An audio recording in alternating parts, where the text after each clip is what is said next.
แตกซัดเลยแบบนี้จังหวะนี้เจอแล้วนะฮะน่าจะแมนซีจีเนาะจังหวะนี้ FC ต่อไปก่อนเอาชาร์จได้ดึกระเบิดเขามีกอขาวบนยันอุ้ยจังหวะนี้ผมจะตายอีกทีเดียวผมจะตายจังหวะนี้ผมจะสวน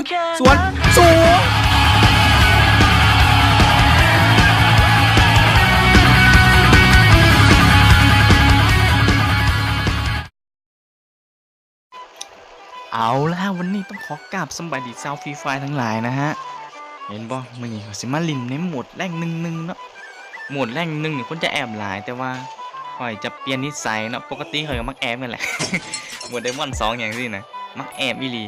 แอบช่วงต้นเกมอย่างซี่นะเอาท่าท้ายๆเกมแต่เดี๋ยวนี้สิบ่เฮ็ดจังซั่นแล้วสิลองมาลินแบบย่างบู้เลยนะแล่นบู้เลยคันตายก็ตายคันอยู่ก็อยู่เลยจังหวะนี้ก็มีอยู่หลายโตอยู่ได้แต่ทั้งหน้าทั้งหลังเขามีตัวเดียวที่เหลือก็ไปพุ่นเบิดละนี่แหละคือสาเหตุที่ลงกลางวงนะคนมันจะน้อยกว่าขอบวงเนาะปกติขอบวงมันจะหลายในบางเกมนะกลางวงนี่แทบจะไม่มีคนเลยเห็นบอกฟาร์มชิวๆเลยอ้าวแต่บ่มีปืนเลยมาอ้าวไอ้ห่า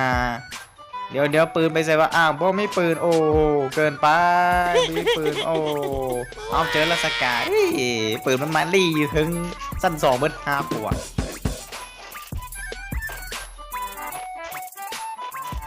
หลังจากฟาร์มมาสักพักบ่มีพลอีหลีเห็นบ่กลางวงนี่บางเกมมันจะบ่มีเลยแบบพระเจ้ากับย่านเฮานะจักเป็น5 ขวหยัง ใครก็พากันย่านบ่มีไผกล้าออกมาบู้เลยอะไรกับไปฟาร์มอยู่ขอบวงบนไปฆ่ากันอยู่ขอบวงเบิดเลยนะพวกนี้10ปลายคนนี่10 คนทำหรอกตายไปเหลือ30 คนละเขาจะไปฆ่ากันอยู่ขอบวงนั่นแหละเฮาอยู่กลางวงโคตรสบายเลยวงบีบก็เฮาอยู่ในวงสบายอีหลีตอนนี้บ่มีคนเนาะพลิกเนาะก็เลยต้องลงไปลุมแหละว่าสิมีคนบ่ลองถามไอโดนเบิ่งไอโดนมีบ่ไอโดนมีตัวนึงน่าจะอยู่แถวป้อมเนาะตัวนั้นพวกมันมักแคมอยู่ทั้งป้อมแหละนั่นไงป้อมตัวนั้นแน่นอนเบิ่งมันสิมีปฏิกิริยาอย่างกับเฮาบ่ไอมีเล็กมีโลกไข่บ่ โมเมนต์ละมันว่าภาษาเวียดนี่มันเห็นมันได้ยินเฮาว่ะมันจะตอดเฮาว่ามันเฮ็ดกูแล้วมันเฮ็ดแนวบ่ได้เปรียบมุมสิบ่ได้ว่ะมันไกลเกินสกามันไกลเกินบ่ฮอดจังไดโอ้ออกมาดูมันบ่งงออกมาดอกไปดีกว่าไปหาบอลที่เฮาคิดว่ามันเป็นทำเลนที่ดีกันเนาะหา position นะซั่น position ที่ดีก็ลิ้นหมดสิเขาบ่ต้องเอาที่1ก็ได้นะบ่ได้ที่1ก็บ่เป็นหยังเขาเอาประมาณอันดับ5ลงมาซะอย่างน้อยสำหรับแดงไดมอนด์2ไดมอนด์3อย่างสินี่ไดมอนด์4อย่างสินี่เอาอันดับ5ลงมาซะขี้ไล่สุดนะแล้วก็ต้องได้คิวเนาะสำคัญการแล่นนี่สิเขาจะไล่นำได้การแล่นนี่สินี่เห็นบ่ไหนอัดไหนอย่าเฝ้าไอ้ยิงกูแล้วโอ้ยทั้งหน้านั้นอีกตัวนึงมาสิมากับมาพร้อมกันเลยเนาะไม่เวลาเลยจังไดเอาตัวข้างหน้านี่ก่อนแหละจังหวะนี้ต้องกดสกิลลิงแล้วมาเอาจังไดผู้สาวเสื้อสีแดงเขาที่2ข้อหนาอยู่เอียงคิดเอียงวะไปเดือดมันยิงมันจึงสูงใช่ไหมหนักแล้วมึงหนักแล้วนี่แหละพวกขี้ย่านนะดินย่านลายจนบ่เป็นตัวเองเลยการฮอลีย่านคือคนมันกินเอามีการบวกกันทั้งหน้าไปก่อนละเดี๋ยวค่อยบรรยายต่อจังใดอยู่ป้อมนะมันยิงไผ่วะบางทีนี่ยิงแถวอยู่หอนาฬิกาเลยเนาะเดี๋ยวจะมาบอกกับพวกทีมแบบขี่ย่านหน่อยย่านบวกนี่สินะบ่มั่นใจในการลิ่นสิต้องมั่นใจเนาะเขาลิ่นเขาบ่มั่นใจเขาก็ลิ่นบ่ได้แต่บ่เป็นตัวเองตัวมาสมมติเขาไปลิ่นซุ่มลิ่นสิหรือว่าหมู่ส่วนมาลิ่นแล้วเขาอย่างตามแต่ข้าเจ้านะเขาจะไปใส่เขาก็ไปน้ำเขาจะอยากสิไปวันนี้เขาก็ต้องนำเขาแบบเขาบอกออกความคิดเห็นว่าอยู่วันนี้ดีกว่าอยู่วันนั้นดีกว่าเขาสิบ่เป็นตัวเองเนาะเขาสิตามแต่เขาแล้วก็ไปตามคือเขานะเนี่ยเขาบ่คือข้าเจ้าแต่เขาไปเฮ็ดคือมันบอกออกมาคือแบบเขาแฮงลินบอเก่งนั่นละเขาไอ้ว่ามันนึงกันว่าไรเนาะสิออกมาแล้วออกบออกมาอยู่นั่นเลยที่ สมมุติเฮาแฮงลิ้นบ่เก่งเนาะแล้วเฮาแฮงเฮ็ดไปตามเขาเจ้าเฮาแฮงสิบ่เป็นตัวเองอะนะแล้วสิเฮ็ดเฮาลิ้นกากเนาะเสื้อข่อยรถนี่ อย่างแรกเลยต้องมีเนาะ1ก็คือความกล้า2ก็คือความบ่ประมาท3ก็คือความมั่นใจเท่านี้แหละอันเฮามี3อย่างเฮ็ดได้เลย อยู่ซื่อก็เป็นภูมิปัญญาความรู้แล้วกูนี่ เอ้ยบักหาอยู่ป้อมกูยังบอกมาจักเทื่อเฝ้าจนขาสิลอยนี่นะออกมาติล่ะเอ้ยเสียเวลาเฝ้าโดนเด้บ่แม่นมันตายห่าแล้ววะตอนเด้งซื้อคนตายนะบ่แม่นมันตายวะ อ้าวมีคนมาเก็บแอดดรอปมีคนมาเก็บแอดดรอปโอ้เจ็บนักไอ้ล่ะซียูน่ะก็ต้องโดดชาร์จแล้วว่าจังหวะนี้เอาไปกินระเบิดอ้าว อ้าวมันตายมันโอ้น่าสงสารเลยมันน่าจะมีไอ้วอลนั่นแหละกันตายไปนั่นแหละเอาของขึ้นหน่อยเถอะไอ้หานบ่มันไปแคมอยู่เทิงบ้านเทิงอันนั้นว่าห้องงานของนั่นแหละ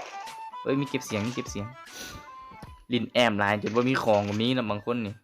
แอบเอาแท้ว่าจนบ่ได้มีเวลาฟาร์มของเลยสุดท้ายของน้อยเดียวนะ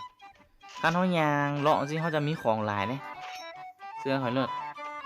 แคมบางเทื่อมันเขาแคมเขาดักฆ่าเขาได้ก็มีของแต่เขาแคมแล้วเขาฆ่าเขาบ่ได้เขา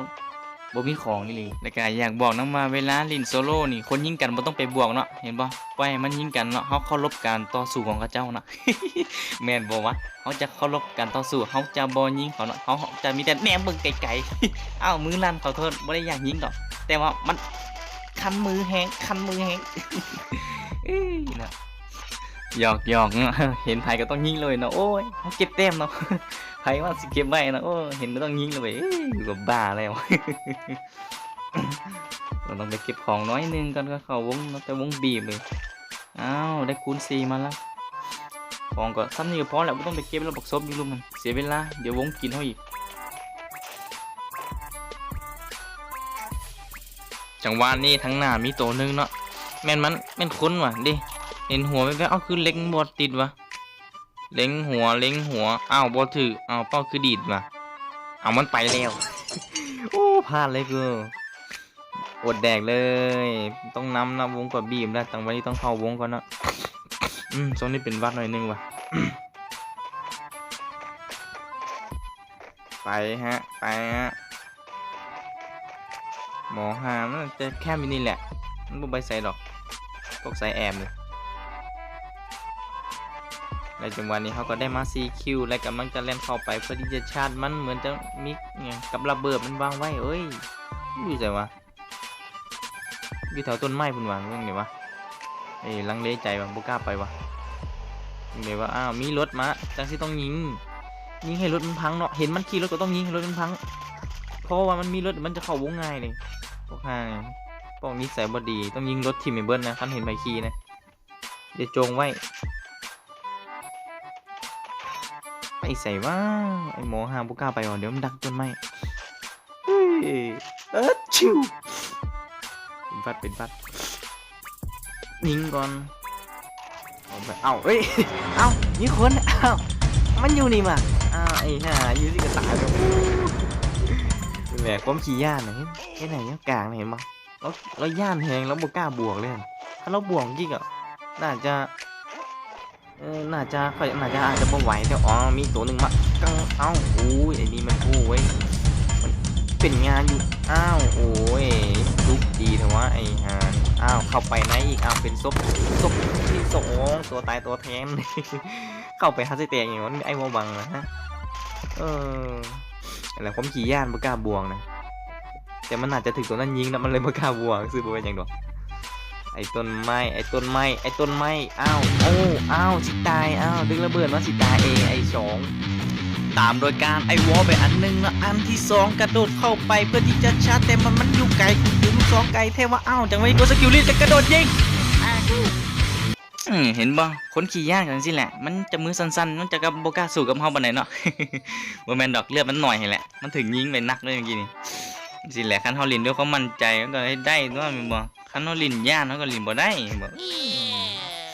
สิยากหยังซำนี้ซื่อไผ มันเฮาบ่ย่านเฮาก็ลินได้สบายชิวๆเนาะเอาจังหวะนี้ก็เหลือแต่3คนเฮาก็ได้มา7คิวโดยที่บ่ฮู้โตแล้ว ลินบ่ได้เบิ่งแต้มตัวเองเลยเดี๋ยวเบิ่งแถวๆนี้ก่อนว่ามีไผบ่อ้าววงอยู่แถวนี้เต็มใจเฮาแล้ววงเฮ้ยตอนนี้บ่ได้ที่1ได้ที่อีหยังวะบ่ได้ที่1อ้าวมีตัวหนึงเดี๋ยวแอบยิงหัวก่อนบ่ได้ยิงโตเลยใจร้อนนะเอาบ่ยิงหัวมันจะตายง่ายเกิน บ่แม่นดอกเขายิงหัวบ่เก่งเอามีตัวหนึงมาเสือกเอาแป๊บนึงเอ้าโอ้หมดเลยหมดเลยแต่บ่เป็นหยังเนาะเฮาก็ได้ที่4มาเนาะเฮาบ่จำเป็นต้องที่1ก็ได้เนาะเฮาตายแรงเนี่ยเบิ่งว่ามันสิบวกส่ำใดเนาะเฮาเอาที่4ก็พอเนาะเฮามี7คิวบุญนี่บวกตั้งบักหลายเกมแรกนี่